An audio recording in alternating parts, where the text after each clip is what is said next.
Princess Vila of the Karath Empire had always known she was a disappointment to her people. Not because she lacked intelligence or skill, but because her body didn't match their rigid standards of perfection. The Karath prided themselves on their sleek, elegant forms, and Vila's soft, rounded figure was considered an embarrassment to the royal bloodline. For years, she'd endured the whispers, the sideways glances, the way her own family avoided standing too close to her in official holos.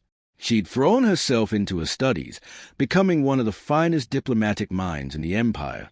She'd negotiated trade agreements, resolved border disputes, and even prevented 2 wars through careful mediation.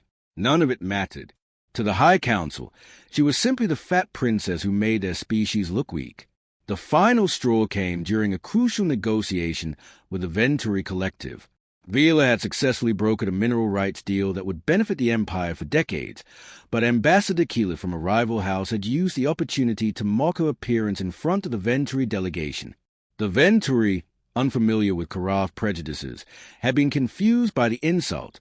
The deal went through, but Keyleth claimed Vila had humiliated the Empire by existing in the public eye. The council convened within hours. Vila stood in the judgment chamber, still wearing her negotiation robes, while 7 High Council members looked down at her with barely concealed disgust. They didn't charge her with failure or incompetence because they couldn't. Instead, they charged her with bringing shame to the Karath name through her appearance. The sentence was cool in its creativity. Exiled to a remote human colony station, where she would serve as indentured labor for 2 years. The council specifically chose humans because they considered them primitive and crude. They wanted Vila to experience what they imagined would be constant ridicule and poor treatment from a species they deemed inferior. It was punishment designed to break her spirit completely. Within 2 days, Vila found herself on a transport ship, stripped of her royal garments and dressed in plain gray work clothes. The Karath guards who escorted her made sure to comment loudly about how fitting it was that she'd be cleaning toilets for savages. When the transport docked at Frontier Station 17, the guards practically shoved her down the loading ramp.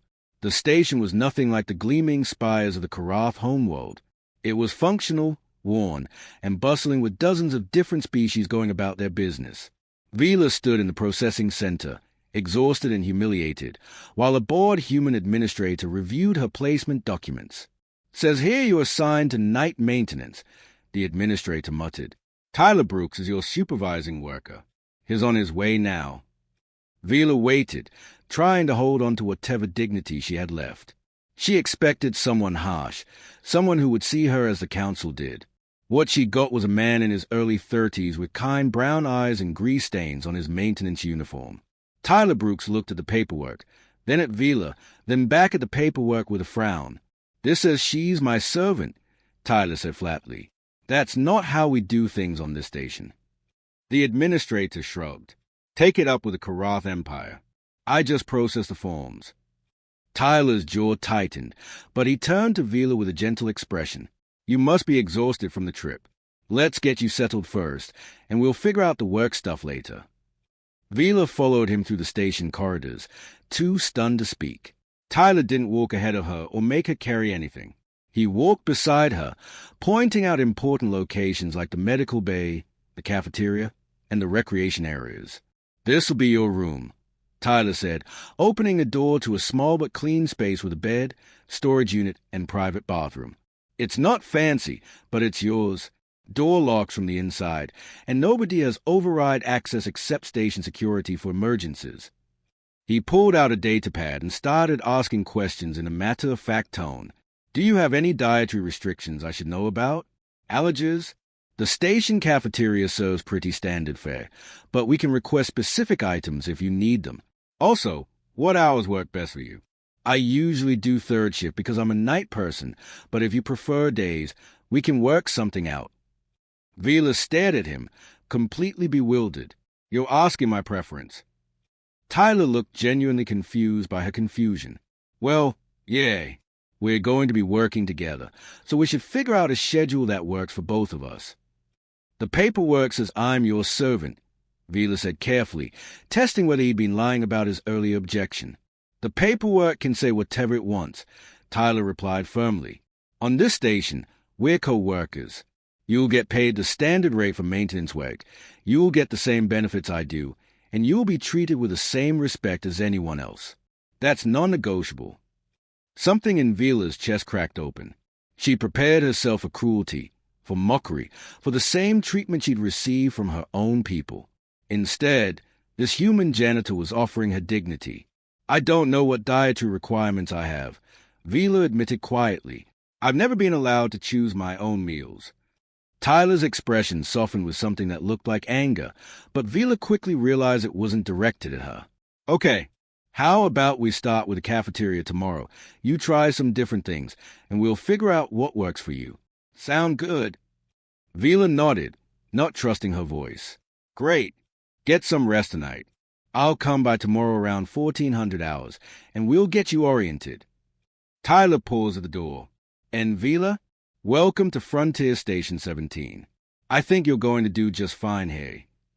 After he left, Vila sat on the edge of the bed, staring at the locked door. Through the thin walls, she heard Tyler's voice on a comm channel, firm and unwavering. "I don't care what the official paperwork says. Rick, she's not anyone's property. We're co-workers, and she'll be treated as such. If you have a problem with that, find someone else for night maintenance." For the first time in years, Princess Vila allowed herself to cry. But these weren't tears of shame or despair. They were tears of something she'd almost forgotten existed. Hope. The first night of actual work came faster than Vila expected. She met Tyler at the maintenance depot at 2200 hours, nervous and uncertain about what he'd expect from her. Tyler greeted her with a warm smile and handed her a maintenance uniform in her size. "Figured the gray jumpsuit probably wasn't the most comfortable thing," he said. "These have better pockets and the fabric breathes better." The work itself was straightforward but physically demanding. Tyler showed her how to operate the cleaning equipment, how to check air filtration systems, and how to respond to maintenance requests that came through during the night shift. What surprised Vila most was how he approached every task. "A lot of people think janitorial work is mindless," Tyler explained as they cleaned the corridors in the residential section. "But it's really not. You're creating safe, clean spaces for people to live and work. That matters." Vila watched him check door seals with careful attention, noting which ones needed replacement. He wasn't just going through the motions. He genuinely cared about doing the work well. Around midnight, Tyler pulled out a container of food from his pack. "Break time. You hungry?" He'd brought enough for both of them without even asking if she wanted any. The meal was simple, some kind of grain dish with vegetables and protein, but Tyler had clearly put thought into making extra. As they ate, he asked her questions about Karath culture, genuinely curious about her homeworld. "So your people built the first stable wormhole network?" Tyler asked, eyes bright with interest. "How does that even work? Like, what made your scientists figure it out when everyone else was still struggling with the math?" Vila found herself talking about quantum field manipulation and spatial folding, subjects she'd studied extensively but never had anyone to discuss with. Tyler listened intently, asking thoughtful questions that showed he was actually paying attention. He didn't understand all the technical details, but he wanted to understand, and that made all the difference. "That's incredible," Tyler said when she finished explaining. "Your people must be really proud of that achievement." Vila's expression flickered. They are proud of the achievement, not necessarily of all the people involved in it. Tyler caught the sadness in her voice but didn't push. Instead, he changed the subject to station gossip, telling her funny stories about the various residents and their quirks. His affection for the community was obvious in every tale. The pattern continued over the following weeks. Tyler split every task evenly, never asking Vila to do the heavy work just because she was a newer employee or because of her body type. When he noticed her struggling with a particular piece of equipment, he didn't criticize. Instead, he showed her a different technique that worked better. "Everyone's body works differently," Tyler explained when teaching her an easier way to handle the large waste containers. "The key is finding methods that work with your strengths, not against them." Vila began noticing things about Tyler that revealed his character in quiet ways. He knew the name of every single person on the station, from the station commander to the newest dock worker. When they passed people in the corridors, Tyler always greeted them personally and remembered details about their lives. "Hey, Janet, how did your daughter's recital go?" he'd call out. "Oh, morning. Pete, that knee feeling any better?" People lit up when they saw Tyler. He made them feel seen and valued, something Vila understood on a deep level. One evening, Vila discovered Tyler in the residential section during their break, working on a malfunctioning water purifier. This wasn't part of their assigned duties. The engineering team would handle it during day shift. "Tyler, what are you doing?" Vila asked. "The Hernandez family has 3 kids under 5, Tyler said, not looking up from his work. "They need clean water tonight, not tomorrow afternoon when engineering gets around to it." "But this isn't your job," Vila pointed out. Tyler finally looked at her, expression serious. "When people need help, it becomes everyone's job. That's just how I see it." He finished the repair using his own purchase parts, refusing payment from a grateful family. As they walked away, Vila felt something shift inside her chest. Another night, Tyler used his personal credits to buy groceries for a young couple who just arrived on the station and were waiting for their first paychecks. He delivered the supplies casually, claiming the station had an emergency assistance program, though Vila knew no such program existed. "Why do you do that?" Vila asked him later. "Lie about where the help comes from." "Because people need help, not charity that makes them feel small," Tyler said simply. "If they think it's a program, they don't feel bad about accepting it. Dignity matters." Vila had grown up in a palace surrounded by wealth and power, but she'd never witnessed genuine generosity until she met a human janitor on a frontier station. The conversations during their breaks became the highlight of Vila's days. Tyler asked about her childhood, her education, her hopes and dreams. He listened like her words actually mattered. In return, he shared stories about his own life, his love of old Earth music, his complicated relationship with his family back on Earth, his dreams of maybe opening a community center someday. "You'd be good at that," Vila told him. "You care about people. Really care, not just pretend to care for appearances." Tyler looked embarrassed by the compliment. "I just think everyone deserves respect and kindness. Shouldn't be a radical concept." But it was radical to Vila. She'd spent her entire life in a society where worth was measured by appearance, status, and conformity. Tyler measured worth by character, compassion, and effort. He treated the station commander and the dock workers with the same genuine respect. He treated Vila, the exiled princess assigned as punishment labor, like an equal. 1 month into their work together, Vila realized she was laughing during her shifts. Actually laughing, something she hadn't done in years. Tyler had a dry sense of humor that caught her off guard, and he'd started learning Karat joke from the station's database, butchering the pronunciation in ways that made them even funnier. The walls around Vila's heart, built from years of rejection and shame, began developing cracks. Every small kindness from Tyler widened those cracks a little more. The way he always made sure she ate during breaks. The way he adjusted their routes if she seemed tired. The way he defended her to others without making it obvious he was doing so. She watched him create beauty in simple moments, taking pride in clean corridors and functioning systems. He found meaning in work that others dismissed as beneath them. And slowly, Vila began to see herself through his eyes, not as a shameful disappointment, but as a person with value, dignity, and worth. For the first time in her life, Vila understood what it meant to be truly seen. 3 months into her work on Frontier Station 17, something unexpected started happening. Vila's natural talent, buried under years of shame and suppression, began emerging in ways neither she nor Tyler anticipated. It started small. During their nightly rounds, they'd often encounter residents having disputes in the common areas. Late-night arguments over noise levels, disagreements about shared kitchen space, tensions between different species who didn't understand each other's customs. Tyler had always tried to help mediate these situations with his characteristic kindness, but he lacked the formal training to resolve complex conflicts.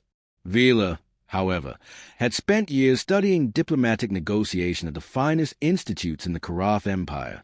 When she heard 2 traders shouting at each other in the corridor one night, something inside her stirred. Before she could stop herself, she stepped forward. "Excuse me," she said calmly. "I couldn't help but overhear your disagreement about the docking fee discrepancy." The 2 traders, a Venturi and a human woman named Rachel, turned to her in surprise. Within 10 minutes, Vila had identified the source of the confusion, a clerical error in the billing system.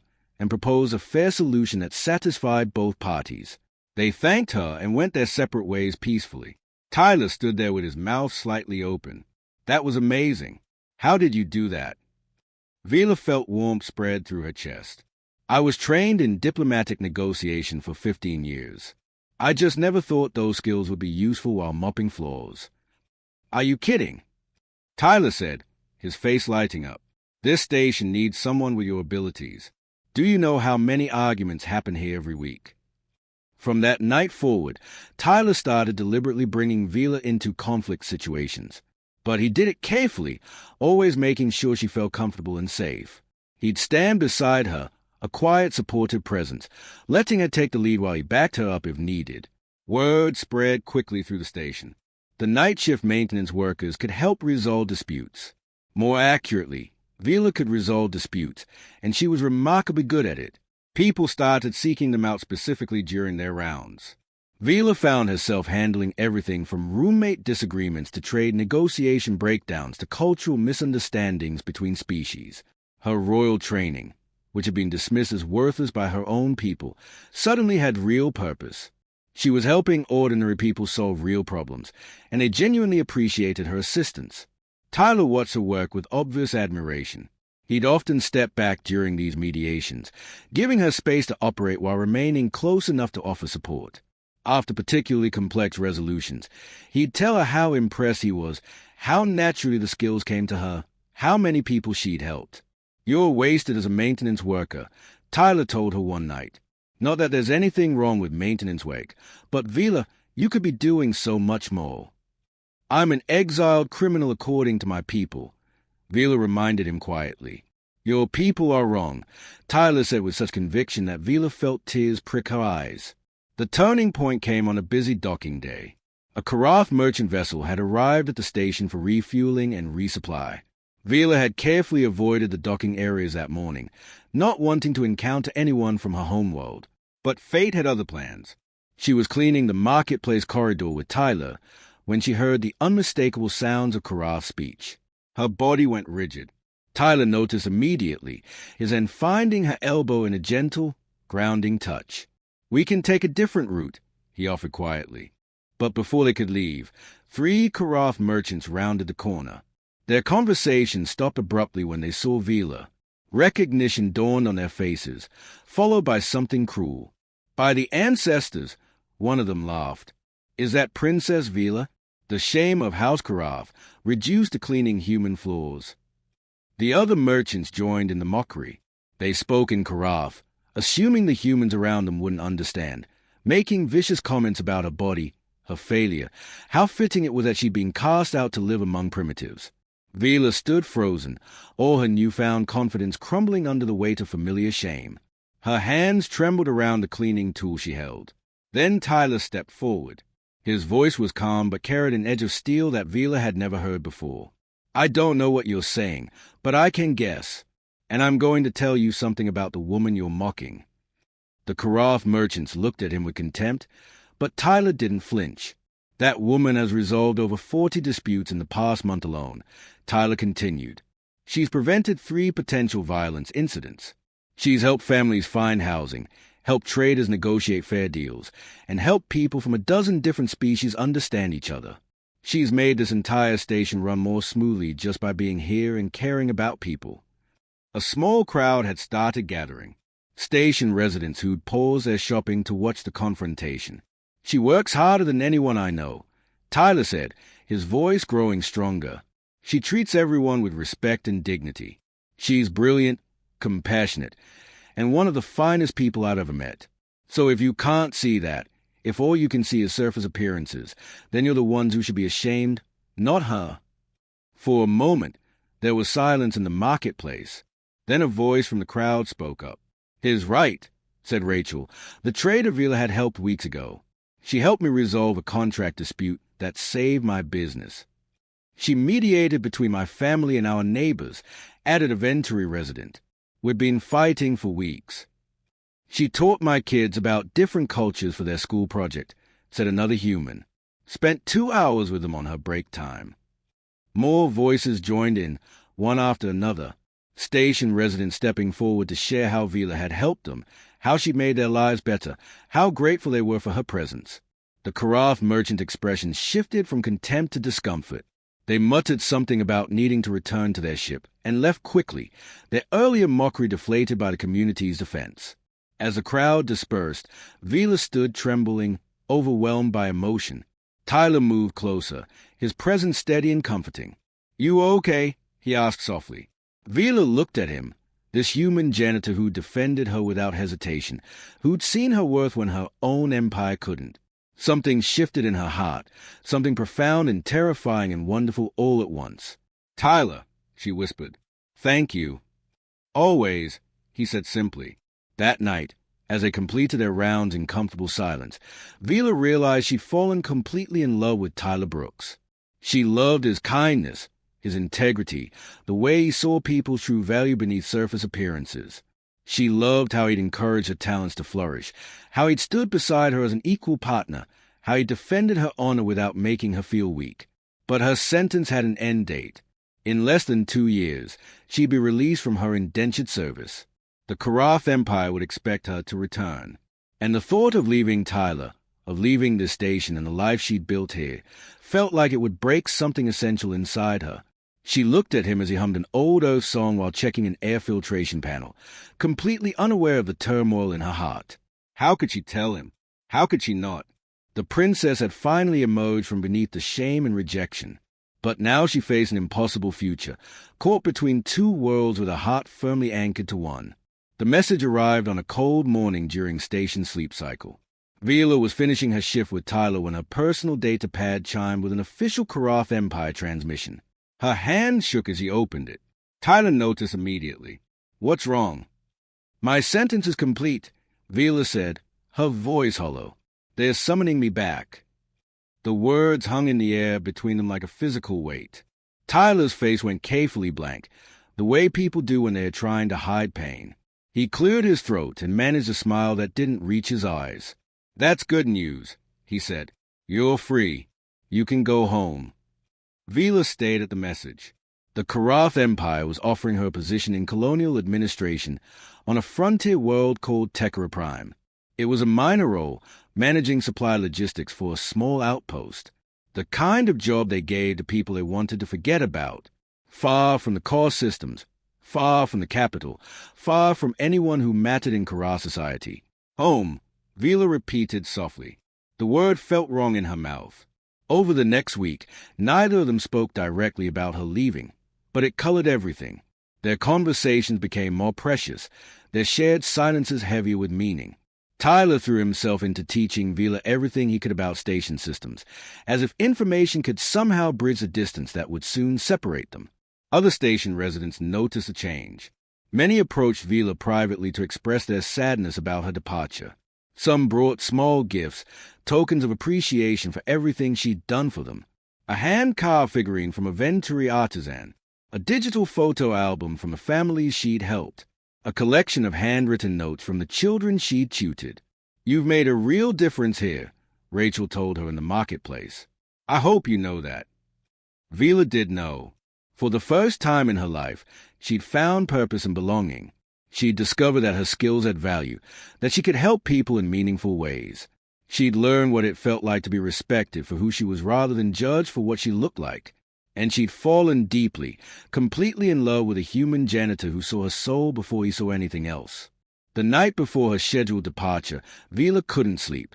She found herself walking to the maintenance depot where Tyler was finishing inventory. He looked up when she entered, and something in his expression told her he'd been expecting her. "Couldn't sleep either?" he asked gently. "Tyler, I need to tell you something," Vila said, her voice trembling. "And I need you to let me finish before you say anything." He nodded, setting down his datapad and giving her his complete attention. "I was a princess," Vila began. "I grew up in a palace with servants and luxury and everything I could possibly want materially. But I was never happy. Not once. My family was ashamed of me. My people viewed me as a failure and an embarrassment. I spent my entire life trying to earn their approval, their acceptance, their love. I never succeeded." She took a breath, gathering courage. "Then I came here as punishment. The council wanted to humiliate me further by sending me to work for humans, who they consider primitive and crude.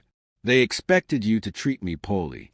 They wanted me to experience rejection from beings they deemed inferior to Karaf. Tyler's jaw tightened, but he stayed silent, letting her continue. Instead, I met you, Vila said, and her voice cracked. You treated me with more dignity in our first conversation than my own family showed me in 28 years. You saw my worth when nobody else could. You encouraged my talents. You defended me. You stood beside me as an equal partner. You never once made me feel less than or broken or shameful. Tears were streaming down her face now. Tyler, these past months working beside you, cleaning floors and fixing air filters and helping people solve their problems, I've been happier than I ever was wearing a crown. You've shown me what real love looks like. Not transactional, not conditional, just pure acceptance and respect and kindness. Vila, Tyler whispered, his own eyes glistening. I'm in love with you, she said. Completely, terrifyingly in love with you. And I don't know what to do because part of me thinks I should return to my people, try to reconnect with my culture, take this position they are offering. But the thought of leaving you feels impossible. It feels like tearing my own heart out. The silence stretched between them for a long moment. Then Tyler crossed the space and took her hands in his. I'm in love with you, too, he said quietly. I have been for months. I didn't say anything because I didn't want to complicate your situation or make you feel pressured. But Vila, loving you has been the greatest honor of my life. He squeezed her hands gently. You've taught me so much. About strength that doesn't look like what people expect. About intelligence and grace and resilience. About how someone can face cruelty and rejection and still choose kindness.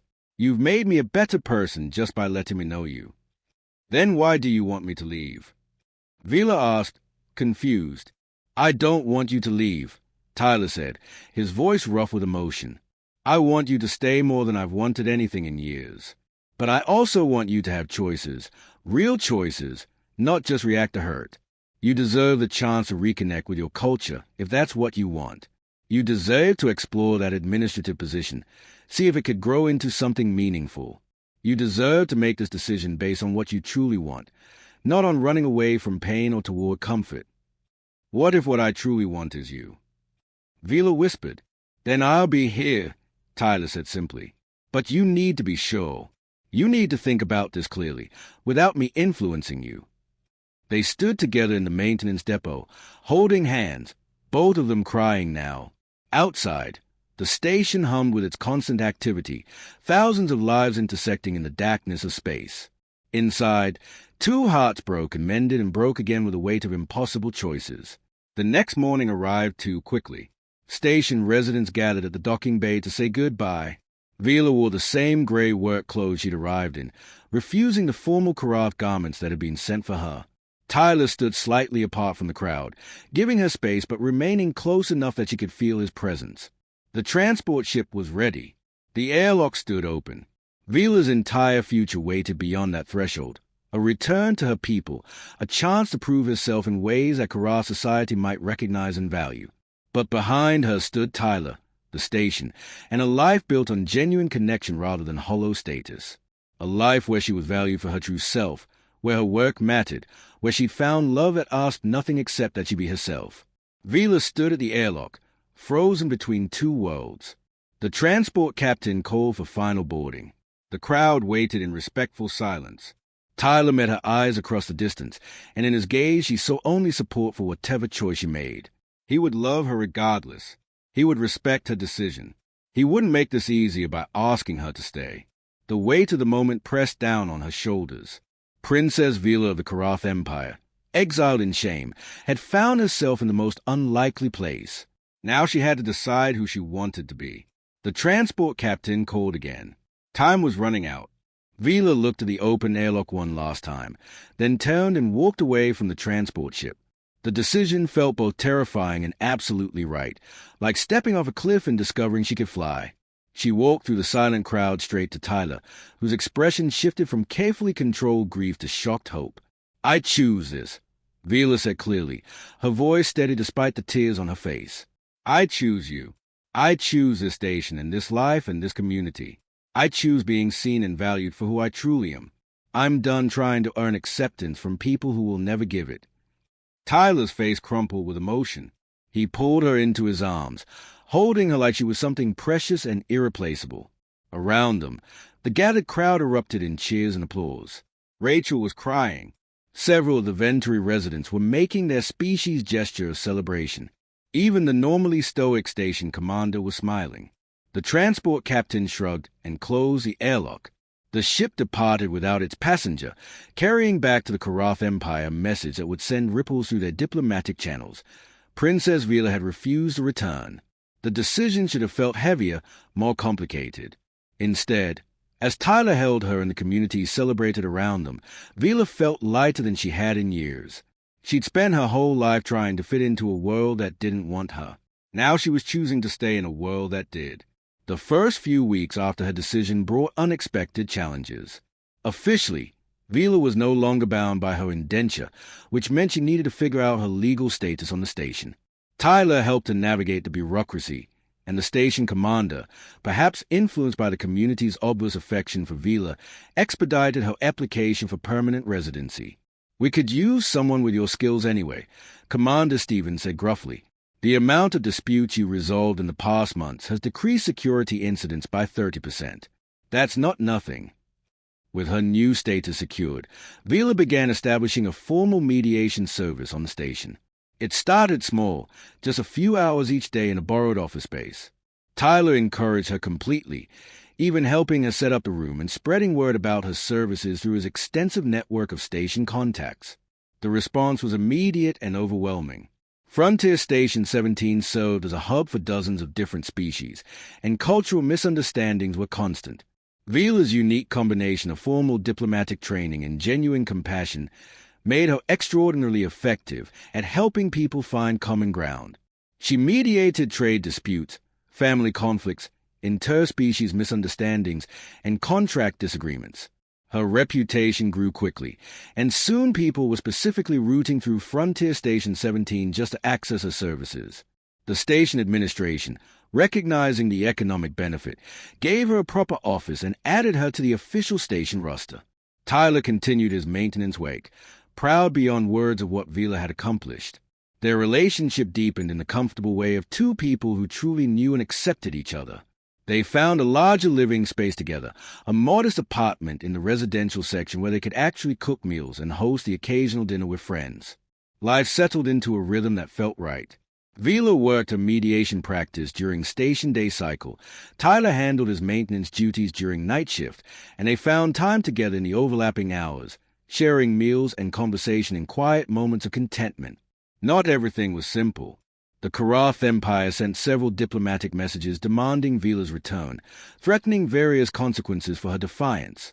Vila responded to each one calmly and professionally, making clear that she had chosen her path and would not be returning. Eventually, the messages stopped coming. What surprised Vila was what happened next.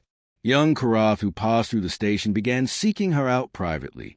They'd heard rumors about the princess who defied the council and found happiness among humans. Some were struggling with their own feelings of inadequacy under the Empire's rigid standards. Others were simply curious about different ways of living. Vila welcomed them all, offering guidance without judgment. She shared her story honestly, including the pain and difficulty of her journey. She didn't try to convince anyone to leave their culture, but she did encourage them to question the standards that made them feel worthless. "Your worth isn't determined by how well you fit someone else's ideal," she told a young Karath female who'd been considering voluntary exile. "It's determined by your character, your compassion, your choices. The rest is just noise." One afternoon, about a year after Vila's decision to stay, a Karath diplomatic vessel docked at the station. Vila tensed when she received the notification, but curiosity won out. She went to the docking bay to see who'd arrived. Ambassador Keyleth, the same ambassador who'd mocked her appearance and triggered her exile, stepped off the transport. He looked uncomfortable and somewhat humbled as he approached her. "Princess Vila," he began formally. "Just Vila," she corrected gently. "I'm not a princess anymore." Keyleth nodded, looking even more uncomfortable. "I came to observe your work. The council has received multiple reports about your mediation services. Several trade agreements that were failing have been salvaged through your intervention. You're developing a reputation as one of the most effective mediators in this sector. Vila raised an eyebrow. And the Council cares about this, why? Because results matter, Keyleth admitted. Whatever our people's opinions about your appearance, your effectiveness cannot be denied. The Council is considering offering you a formal position as an independent mediator for Karaf interests. I already have a position, Vila said calmly. Here on this station, helping anyone who needs it, not just Karaf interests. The position would come with significant resources and political backing, Keyleth pressed. You could establish mediation centers across multiple systems. Your influence could be substantial. Vila looked past him to where Tyler was waiting near the maintenance depot, giving her space to handle this meeting, but staying close enough to support her if needed. She thought about their apartment, their friends, the community they built together. She thought about morning conversations over coffee and late night walks through the observation deck. I appreciate the offer, Vila said finally, but I'm happy where I am. I'm helping people every day. I'm surrounded by beings who value me for who I am. I'm in love with someone who sees my worth without needing political backing or formal positions to validate it. Why would I trade that for influence and resources? Keyleth looked genuinely puzzled, as if the concept of choosing happiness over status didn't compute. You were royalty. You could have power again. I never wanted power, Vila said softly. I wanted to matter. I wanted my work to have meaning. I wanted to be loved for myself, not for what I represented. I have all of that here. No formal position the Council could offer would be worth giving it up. After Keyleth left, looking confused and slightly awed, Tyler joined Vila in the observation deck. They stood together watching ships come and go through the massive viewport, comfortable in the silence that came from truly knowing each other. No regrets? Tyler asked quietly. Not even one, Vila said, leaning into him. You gave me a home, Tyler. Not just a place to live, but a real home. A place where I belong. Tyler smiled and wrapped his arm around his shoulders. You gave me the same thing. You showed me that seeing people's true value, really seeing them past all the noise and judgment, that can change everything. For them and for us. Years continued to pass in this way, marked not by grand events but by small, meaningful moments. Vila's mediation practice grew, and she eventually trained several apprentices, passing on her skills to a new generation. Tyler was promoted to maintenance supervisor, though he insisted on still doing hands-on work because he loved it. They never married in any formal sense, neither human nor Karaf custom feeling quite right for their unique situation. But they built a life together that was richer than any ceremony could have made it. They were partners in every sense that mattered. The story of the princess and the janitor became something of a legend on Frontier Station 17. Not a fairy tale about royalty finding love, but a real story about two people who'd found each other across cultural divides and chosen to build something genuine together. And on quiet nights, when they sat together in their apartment sharing a meal or walked through the station corridors where they'd first worked side by side, Vila would remember that moment at the airlock when she'd chosen her own path. Best decision she'd ever made. Home wasn't a place or status. Home was wherever you were truly seen, truly valued, and truly loved. Vila had found Hayes in the most unexpected place, with the most extraordinary ordinary man she'd ever known. And that was more than enough.